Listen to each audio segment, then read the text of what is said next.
कैसे हो गई? बोले भूतली पुरुषोत्तम है, वहां में प्रहलाद नहीं प्रकट हो सके। तो क्यों? वह को कारण समझो कि बहुत उनने अच्छी कही। वो क्या है कि प्रीतम छवि नैनन बसी, पर छवि कहाँ समाए। रहीम को ये दोहा है, बहुत प्रसिद्ध दोहा है। प्रीतम छवि नैनन बसी, पर छवि कहाँ बसाए। भरी सराय रहीम लखी, आप ही ते फिर जाए। जाके नैन में प्रीतम की छवि भरी भई है, वाकु प्रहलाद प्रकट हुए है। वाके यहाँ ये सारे हिरण्यकश्यपु की जो बाधा है ना, वो कैसे रिफ्यूज हो जाए? तो कह के जब सराय होए, सराय को गुजराती में क्या कहें पता नहीं। सराय माने अपन रोड पे जावे, आजकल जैसे वो आवे ना मोटेल्स, ये मोटेल्स ऐसे सराय जुने जमाने में होती थी। तो सराय जब वक्त पूरी भरी भई है, वह वक्त जो है वो टूरिस्ट को वहां रुकना नहीं मिलेगा, आगे की सराय में जाओ, यहाँ सब ऑक्यूपाइड है। तो भरी सराय रहीम लखी भरी सराय रहीम लखी, आप ही ते फिर जाए। यदि अपने या नैनन में, अपने ये जो हृदय गुहा में, देखो ध्यान से समझो, यो वेद निहितं गुहायाम परमे व्योमन, सोष्णुते सर्वान कामान सह ब्रह्मणा। विषय फिर वहां के दरवाजा नोक करे ना, तो भाई मेरे भी आनो है थोड़ो, तो भाई सराय भरी भई है, भरी सराय रहीम लखी, आप ही ते फिर जाए। यहाँ जगह ही नहीं है दूसरे की। प्रीतम छवि नैनन बसी, और न तहां समाये। अब यहाँ क्या समा सके? ये वाइस वर्सा भी ट्रू है, जो महाप्रभु जी बता रहे हैं कि विषयाक्रांत देहा नाम नावेश सर्वथा रहते। यदि आपके हृदय में विषय भरे भयो है, भगवान भी आके कहेंगे कि भाई आना चाह रहे हो, आपको कहेंगे नहीं नहीं, हमारे तो मनोरथी मिल गए, आपकी क्या जरूरत है? मनोरथी नहीं मिलता तो आपकी जरूरत होती। हमारे मनोरथी सब मौजूद है यहाँ, 110 मौजूद हैं, फिर आपकी क्या चिंता है? आप विराजो अपने वैकुंठ में, आपकी यहाँ आवश्यकता नहीं है। तो ये भरी सराय यदि है, वो मनोरथीन से भरी भई है तो वो सब ऐसे ही है, हिरण्यकश्यप सब इकट्ठे भय हृदय में, तो भगवान पाछे लौट जाएंगे। और भगवान विराजे भय हृदय में, तो सब मनोरथी लौट जाएंगे। भरी सराय रहीम लखी, आप ही ते फरी जाए। शर्त यह है, क्योंकि यही लिए महाप्रभु जी ने अपने को कही कि यदि श्री गोकुलाधीशो धृत सर्वात्मना हृदय ततः किम परम ब्रूहि। गोकुलाधीश तुम्हारे हृदय में विराजो है, तो मनोरथी की जरूरत नहीं है। और मनोरथी की यदि जरूरत है, तो वो गोकुलाधीश कहेगा कि अच्छा ये सराय तो भरी भई है, विषयाक्रांत देहा नाम नावेश सर्वथा रे। वो फिर जाएंगे कि भाई चलो गलत ठिकाने अपन आ गए। भरी भई सराय है, भरी सराय रहीम लखी, आप ही ते फिर जाए। सो ये जो आंखों बात वो की वही है, उपनिषद की ही बात है, पर बात की जो है और भी दुनिया में सखुनवर बहुत अच्छे। कहते हैं गालिब का है अंदाज़े बयां, और ऐसे बहुत सारे उपनिषदन ने, बहुत सारे पुराणन ने, बहुत सारे शास्त्रन ने ये बात समझाई है, पर भागवत को कुछ अंदाज़े बयां जो है वो कुछ और है। और वो अंदाज़े बयां को महाप्रभु जी ने समझियो है। अर्थम तस्य विवेचितुम नहीं विभुर वैश्वानराद वाक्पते, अन्यस्तत्र विधाय मानुषतनुम माम व्यासवत श्रीपति। महाप्रभु जी निरंतर अपने आप के जन्म को प्रयोजन, स्थिति को प्रयोजन और नित्य लीला में पधारवे को प्रयोजन भागवत को मान्यो है। महाप्रभु जी ने भागवत की जो गरिमा सोची न, और अपन भागवत को जा तरह से नीचे पटक रहे हैं, सचमुच में महाप्रभु जी के दिल को अपन कितना कष्ट पहुंचा रहे हैं, ये अपन को कल्पना नहीं आवे। अपन क्रूर कठोर निर्घृण हो गए हैं कि अपन को महाप्रभु जी के दिल पे क्या बीते है जब वक्त अपन भागवत को या तरह से चीप बनावे हैं, तो अपने को समझ नहीं आवे। और महाप्रभु जी के लिए भागवत कितनी आइडेंटिफिकेशन को सोर्स है। वो यदि कोई भी एक मॉडल एग्जाम्पल है, तो बस महाप्रभु जी उपनिषद के शब्द में यही कहना चाहेंगे कि सब कुछ भागवत है। यो वेद निहितं गुहायाम परमे व्योमन, सोष्णुते सर्वान कामान सह एतत् धारण मात्रेण कृष्णो भवति वै धृतः। या भागवत को धारण कर लो, या आखो कृष्ण तुम्हारे को धृत हो जाएगा हृदय में। भागवत या तरीके को महाप्रभु जी के मत में साक्षात कृष्ण को स्वरूप है, या तरह से धंधा करने को ये स्वरूप नहीं है जैसे आज अपन कर रहे हैं, और या तरह से मंडपन पे बैठ के करने को नहीं, हृदय में धारण करके नित्य नियम सु पाठ करने का मनोरथ है। भागवत अपने लिए पिकनिक नहीं है, भागवत अपने लिए दिनचर्या है, दैनिक जीवन है। भागवत अपने लिए तफरी नहीं है, भागवत अपने लिए श्वासोच्छ्वास है। भागवत अटके तो अपनो प्राण निकल रहे है, ये भाव अपने को होना चाहिए। सो हर बात को, हर उपनिषद को, हर गीता के वचन को, हर ब्रह्मसूत्र के वचन को महाप्रभु जी ने भागवत से देखना चाहो। जब भागवत के प्रति महाप्रभु जी को इतना कमिटमेंट है, तो वह कमिटमेंट से कमिट होने के कारण द्वारकेश जी जो हैं वो महाप्रभु जी के हर नाम में भागवत देखना चाह रहे हैं। वो महाप्रभु जी के प्रति द्वारकेश जी को कमिटमेंट है, या कोई या ढंग से सोचोगे ना तो बात सारी समझ में आ जाएगी कि कितने महाप्रभु जी के कमिटमेंट से कमिटेड हैं। और वह कमिटमेंट के कारण ये द्वारकेश जी एक बात कह रहे हैं कि भागवत में दो पहलू हैं। जो भी भागवत को अध्ययन करे वो अच्छी तरह से समझ सके है कि इन 10 विध लीलान में, 10 विध लीलान में भागवत में सर्ग विसर्ग स्थान पोषण ऊति मनवंतर ईशानुकथा निरोध मुक्ति और आश्रय ऐसे 10 तरह की लीला बताई हैं। पर एक जो है वो लीला कर्ता को निरूपण है और 9 जो हैं वो लीला के निरूपण है। ये महाप्रभु जी कह रहे हैं। सो लीला कर्ता को निरूपण महाप्रभु जी के हिसाब से जो है वो दशम स्कंध में है, और सब जो है वो लीला को निरूपण है करके महाप्रभु जी ये कह रहे हैं कि आनंदस्य हरेर लीला शास्त्रार्थो दशधा हिसा। ये आनंदस्य हरेर, आनंदात्मक हरि की लीला है, और ये शास्त्रार्थ आनंदात्मक हरि की आनंदात्मिका लीला को दशधा वर्णन है। वामेसु जो दशम स्कंद है, महाप्रभु जी वहां कह रहे हैं कि यहां तो परमानंद है। गोपी नाम परमानंद आसीत गोविंद दर्शने क्षणम युग शतमेव यासाम वेन विना भवत। सो वो आनंद और परमानंद जो है वो कैसे भागवत में सिचुएटेड है, या को जरा माने जैसे वो कोरियोग्राफी अपन करें ना ड्रामा के पहले, कोरियोग्राफी समझो, जैसे मंच पे कौन सा पात्र कहाँ खड़ो रहेगो, कौन सी सजावट मंच पे कहाँ आएगी, वहां को कोरियोग्राफी कही जाए। सो भागवत की कोरियोग्राफी अपन समझें तो अपने को समझ में आएगा कि आनंद कहाँ स्थित है, कि तृतीय स्कंध से लेके 9वें स्कंध तक और एकादश स्कंध से लेके 12वें स्कंध तक यहाँ जो है वो आनंद है। ये आनंद की सारी बैकग्राउंड है, और यह आनंद की सारी बैकग्राउंड में एक परमानंदात्मिका लीला वर्णित भई है, लीला कर्ता की। यहाँ लीला वर्णित भई है और वहां लीला कर्ता वर्णित भयो है। माने अथ सर्वगुणोपेत काल परम शोभन यर्हे वाजन जन्मक्षम सांतक्ष गर्तारकम। यहाँ जो है वो लीला कर्ता को प्राकट्य बतायो है, और बाकी सर्वत्र जो है वो लीला को प्राकट्य बतायो है। नंदस्त्वात्मज उत्पन्ने जाता लादो महामना, वो आह्लाद वहां प्रकट हो गयो है। ये बात जो बतायो वो जो है वो लीला कर्ता के प्राकट्य को वर्णन बता रहे हो भागवत। तो वहां परमानंद वर्णित भयो है और बाकी सर्वत्र भागवत में आनंद वर्णित भयो है। बाकी सारी लीलांशु प्रभु को माहात्म्य समझ में आएगो, और दशम स्कंद सु प्रभु में सुदृढ़ सर्वतोधिक स्नेह होएगो। या अर्थ में आनंद परमानंद श्री कृष्णास्यम कृपानिधि, ये जो है वो महाप्रभु जी अपने को भागवत की कोरियोग्राफी समझाना चाह रहे हैं।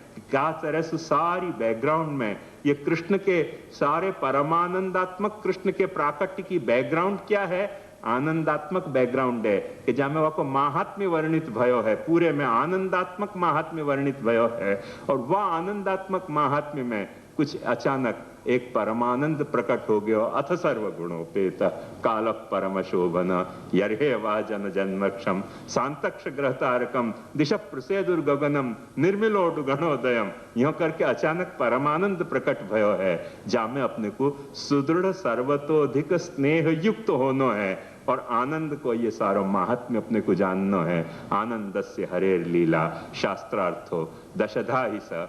ये जो है वो महाप्रभु जी अपने को समझाना चाह रहे हैं। अब ये जब महाप्रभु जी समझाना चाह रहे हैं, द्वारकेश जी ये बात समझ गए हैं करके द्वारकेश जी कह रहे हैं कि श्री भागवत प्रतिपद मणिवर भावांशु भूषिता मूर्ति श्री वल्लभाभिधा नस्तनोतु निजदासस्य सौभाग्यम।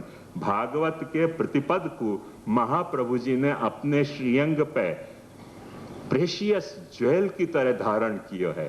भागवत प्रतिपद मणिवर भावांश भूषिता मूर्ति, महाप्रभु जी के अंग प्रत्यंग में सु वो भागवत के प्रतिपदन की जो किरणें निकल रही हैं, वो किरणन से महाप्रभु जी को स्वरूप जो है वो शोभित हो रहा है। ऐसी श्री वल्लभाभिधा नस्तनोतु निजदासस्य सौभाग्यम, ये जो श्री गोसाई जी ने बात करी है, वाक्य संदर्भ में ये कह रहे हैं कि तब बात समझ बिल्कुल साफ आनी चाहिए अपने को कि आनंदस्य हरे लीला इति श्रीमदाचार्य उक्त सएव एकार्थम सप्तधा जानन इत्यनेन स्कंधार्थेषु प्रतिज्ञात इति तद्बोधकं नाम आहु आनंद इति। क्योंकि आनंदस्य हरे लीला उन्होंने कही ना, तो पहले आनंद बताएंगे तब तो परमानंद समझ में आएगा। सो आनंद जो वो प्रथम माने तृतीय स्कंद से लेके द्वादश स्कंद तक की जो कोरियोग्राफी में बैकग्राउंड है स्टेज की, वो आनंदात्मिका स्टेज की बैकग्राउंड है। और वहां में जो हीरो आके खड़ो भयो है, या स्टेज क्राफ्ट के भीतर हीरो आके खड़ो भयो है, वो परमानंदात्मक हीरो खड़ो भयो है, वो आगे बताएंगे। तो वाकु बताने के पहले ये द्वारकेश जी बहुत गजब की बात कह रहे हैं कि इनमें भेद मत जानियो, एकार्थम सप्तधा जानन, अर्थ एक है पर 7 तरह से वर्णित हो रहे है। शास्त्रे स्कंधे प्रकरणे ध्याये वाक्य पदेक्षरे एकार्थम सप्तधा जानन अविरोधे न मुच्यते। यहाँ 7 अर्थ नहीं है, यहाँ 10 अर्थ नहीं है, एक अर्थ है। क्या है वो एक अर्थ? ब्रह्मेति, वो एक ही अर्थ है। परमात्मेति, वो एक ही अर्थ है। वाकु भगवान को तो भगवान इति, वो एक ही अर्थ है। वाकु कृष्ण को सएव कदाचित जगद उद्धारार्थम अखंड पूर्ण प्रादुर्भूत सन कृष्ण इत्युच्यते, वो अर्थ एक ही है। पर वह एक अर्थ को अपने को कई कई पहलू में, जैसे हीरा के तराशने पे कई सारे पासाएं वहां में प्रकट हुए और फिर वहां की चमक पैदा हुए, ऐसे यह एक ब्रह्म परमात्मा भगवान पुरुषोत्तम श्री कृष्ण के अनेक पासान को, अनेक पहलुओं को साफ सुथरे तौर पर चमका के अपने को दिखाने वालों ये भागवत है। जा प्रतिपद मणिवर भावम सुभूषिता मूर्ति महाप्रभु जी भी हैं। तो वह आनंद को वर्णन जो है वो आनंद स्कंधार्थादिषु प्रतिज्ञात, तो पहले सबसे पहले अपने को आनंद यहां भी देखना पड़ेगा, क्योंकि एकार्थम सप्तधा जानन। तो एक बात समझो कि दशम स्कंध में भी जहां परमानंद को प्राकट्य है, वहां भी अपने को आनंद देखना पड़ेगा, और जहां आनंद को वर्णन है वहां कहां कहां परमानंद है। ये बात तो जो भागवतार्थ देखें उनको समझ में आएगा। द्वारकेश जी ने यहाँ नहीं लिखी है, पर जो द्वारकेश जी की बात को जो भूमिका के मैंने बैकग्राउंड के रूप में जो काम कर रही है, वो तो भागवतार्थ देखें तो समझ में आवे कि भागवतार्थ में महाप्रभु जी ने जगह जगह हर स्कंद में, हर लीला में जहां भी परमानंद की थोड़ी सी झलक मिली है, महाप्रभु जी ने कृष्ण को जैसे आंख मिचौनी खेलते हैं और वो दाव में पकड़ लेने कि अच्छा देखो ये कृष्ण है। हर लीला में हो मने सर्ग विसर्ग स्थान पोषण ऊती मनवंतर ईशान कथा निरोध मुक्ति आश्रय सब में कृष्ण खोजो है। भागवतार्थ देखोगे तो समझ में आएगी। सिर्फ या एंगल से कभी भागवतार्थ पढ़ो ना, देखो क्या मजा आवे। जगह जगह महाप्रभु जी ने जैसे आंख मिचौनी खेलते हुए कृष्ण को अचानक पकड़ पड़े कि अच्छा देखो ये कृष्ण, ये परमानंद यहाँ प्रकट भयो, सर्ग में परमानंद यहाँ प्रकट हो गया, विसर्ग में परमानंद यहाँ प्रकट। जगह जगह महाप्रभु जी ने पिन पॉइंट वो बताया है अपने को, वो देखोगे तो पता चलेगा। बहुत विस्तार का विषय है, पर यह तरह से आंख मिचौनी के खेल में निरंतर पकड़े है, हर आनंद में छुपे भय परमानंद को खोजो है। वाइस वर्षा यहाँ परमानंद में छुपे हुए आनंद को द्वारकेश जी खोज रहे हैं। वो के लिए कह रहे हैं कि दशम स्कंद में जो जन्म भयो है, वो जन्म जो भयो है भगवान को, वो वह जन्म को प्रकरण जो पहलो, जो दशम स्कंद को जो पहलो अध्याय है, जहाँ जन्म के हेतु को निरूपण है, वहां आनंद को निरूपण है। क्योंकि वहां तो भगवान तो अब प्रकटेंगे ना, प्रगटेंगे तो परमानंद होएगा, पर क्यों प्रगटे वो सारी जो स्टोरी को पार्ट है वो आनंदात्मक स्टोरी को पार्ट है। ऐसे द्वारकेश जी समझा रहे हैं कि आनंद रूप आनंद जनको वा, वहां में कह रहे हैं स्कंधार्थ रूपेण आनंद रूपता और अध्यायार्थ रूपेण जनकता। क्या मस्त बात कही है कि स्कंध पूरा दशम स्कंध के रूप से तो आनंद रूप ही है। अब देखो आनंद के दो अर्थ हो सके, अपन सब पुरानी टीका देख गए तो आपको समझ में आएगा कि कोई ने कही थी कि ये महाप्रभु जी आनंद है, कोई ने कही थी आनंद यति इति आनंद, आनंद यति नाम आनंदम जनयति इति आनंद, कोई ने कही कि नहीं नहीं स्वयमेव आनंद। जैसे अपन ने कल देखे तो कि संयोग आनंद महाप्रभु जी हैं, तो वहां आनंदम जनयति के अर्थ में नहीं, स्वयं ही आनंद है।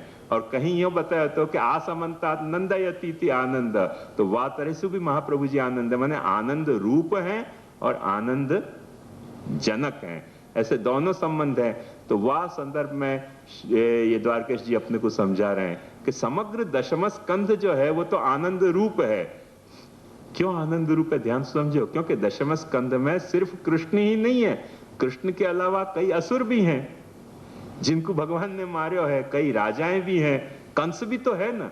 वह कंस की स्टेटस क्या है भागवत में, कंस की स्टेटस आनंद रूप स्टेटस है, आनंद परमानंद रूप स्टेटस नहीं है। क्योंकि भगवान कंस नहीं हो तो मारे कौन को, मारे नहीं तो भगवान को जो ऐश्वर्य वीर यश श्री ज्ञान वैराग्य रूपी धर्म में से वीर रूपी धर्म कैसे प्रकट होएगा, पूतना को नहीं मारेंगे तो।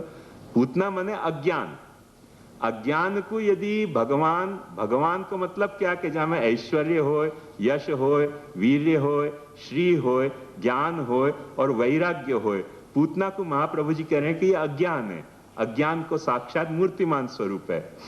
जबकि जो आज की तारीख में सब ट्रस्टी हैं पुष्टि मार्ग के तो वो सब अज्ञान के मूर्तिमान स्वरूप हैं। तो ये जब आप वक्त पूतना थी एक थी, अब अनेक हो गए क्योंकि निधियां भी बहुत हो गई ना 84 की जैसी ट्रस्टियां भी इतने हो गए। तो वो अज्ञान के मूर्तिमान स्वरूप जो ट्रस्टी हैं, ये जो है इनको भगवान नहीं मारे तो भगवान की ज्ञान रूपता कैसे सिद्ध होगी। अज्ञान ज्ञान जो है वो अज्ञान को नहीं मारे तो ज्ञान ही नहीं है। करके भगवान ने पूतना को मारी, अविद्या रूपा पूतना को, वो भगवान की ज्ञान रूपता है। तो कहीं ज्ञान रूपता प्रकट भई है, कहीं भगवान को ऐश्वर्य प्रकट भयो है, कहीं यश प्रकट भयो है, कहीं श्री प्रकट भई है। ऐसे भगवान के विविध विविध गुण विविध लीलान में प्रकट भय हैं। उन विविध लीलान में जो विविध गुण प्रकट भय हैं, वहां में बहुत सारे आनंद रूप गुण प्रकट होने के वाले हैं और बहुत सारे परमानंद रूप गुण प्रकट होने वाले के हैं। तो जहां दूसरी आज की भाषा में समझ लो कि जहां स्टोरी में कोई विलन को एपिसोड आ रहा है वो स्टोरी में आनंद है, और जहां हीरो को एपिसोड आ रहा है वो स्टोरी में परमानंद है। भाई पर विलन नहीं होएगा तो हीरो ही समझ में नहीं आएगा। हीरो को हीरो तरीके जस्टिफाई करने के लिए कोई तो विलन चाहिएगा ना। सो कोई विलन चाहिएगा तो वह विलन को रोल स्टोरी में आनंदात्मक रोल है और वो हीरो को जस्टिफाई कर देगो। वह वक्त हीरो जो भी कुछ एक्टिंग करेगो, हीरो जो भी कुछ अपना कैरेक्टर आपके सामने प्रकट करेगो, वो परमानंद हो जाएगो। अब वो हीरो माइनस विलन पाछे परमानंद के बजाय आनंद रह जाएगा, क्योंकि हीरो को हीरोपन प्रकट होने के लिए कोई न कोई विलन तो चाहिए, कोई न कोई तो चाहिए ना। तो वाह तरह से जो साइड कैरेक्टर हैं हीरो के अलावा वो सब आनंद रूप हैं और हीरो जो है वो परमानंद रूप है। तो भागवत के दशम स्कंद में भी बहुत सारे साइड कैरेक्टर आए हैं, वो सब भगवान की लीला के आनंद रूपता को इंगित करने वाले हैं। और जहां जहां भगवान खुद माने नाटक में भी और पिक्चर में वो फ्रेम के तौर पे आवे, नाटक में वो कर्टन के तौर पे या एंट्री के तौर पे आवे कि जहां जहां हीरो की एंट्री भई स्टेज में वहां परमानंद है, और जहां हीरो को एग्जिट है और कोई दूसरो साइड कैरेक्टर आ रहा है वहां स्टोरी को आनंद है। क्योंकि ये आनंद बन्यो रहेगो तो परमानंद में हीरो के एंटर होने पे वह स्टोरी में परमानंद प्रकट होएगो।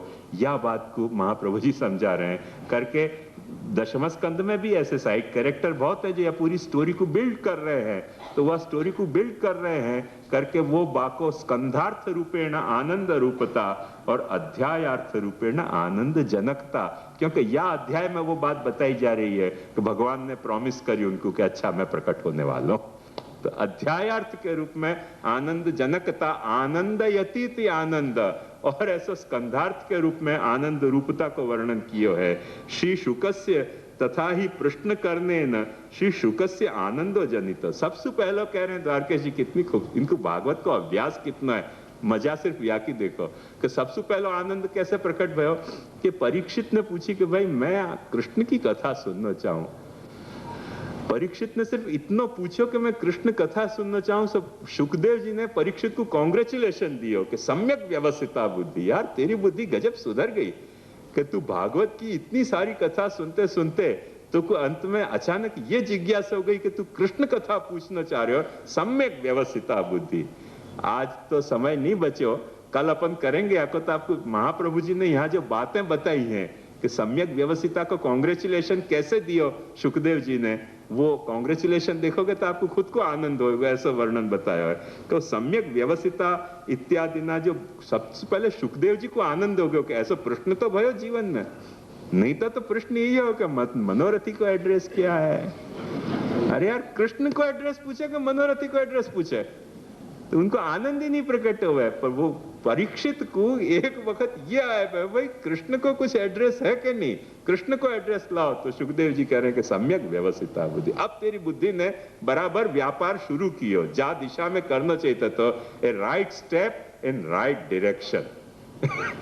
ये बात समझो, रॉन्ग डायरेक्शन में अपन ने 10 सारे भी स्टेप रखे ना, पर वो अल्टीमेटली वो जो है वो वही पुष्टि मार्ग में भगवदासक्ति से विषयाशक्ति के तरफ ले जाएंगे। तो एक वक्त अबाउट टर्न करो, अबाउट टर्न ऐसी करो, और जो भगवत विषयाशक्ति से भगवदासक्ति के दिशा में जस्ट एक स्टेप कृष्ण लीला सुनाओ, बस सम्यक व्यवस्थिता बुद्धि। वो कांग्रेचुलेशन वर्दी ऐसा वो उनको, वो सुखदेव जी को आनंद हो गयो, वो आनंद भयो, वाकू कह रहे हैं कि आनंद। अब या को व्याख्या के अर्थ में क्या अर्थ है सोचोगे तो बहुत गड़बड़ में पड़ जाएगी बातों, तो मजा लोगे तो बड़ी मजा की बात है कि महाप्रभु जी को भी पहला नाम आनंद है और सुखदेव जी को भी परीक्षित के पूछते ही आनंद आनंद हो गयो करके अपन आज ये आनंद को यहाँ रखें, बाकी अपन आनंद कल करेंगे। दृढ़ चरणन केरो भरोसो, दृढ़ चरणन केरो श्री वल्लभ।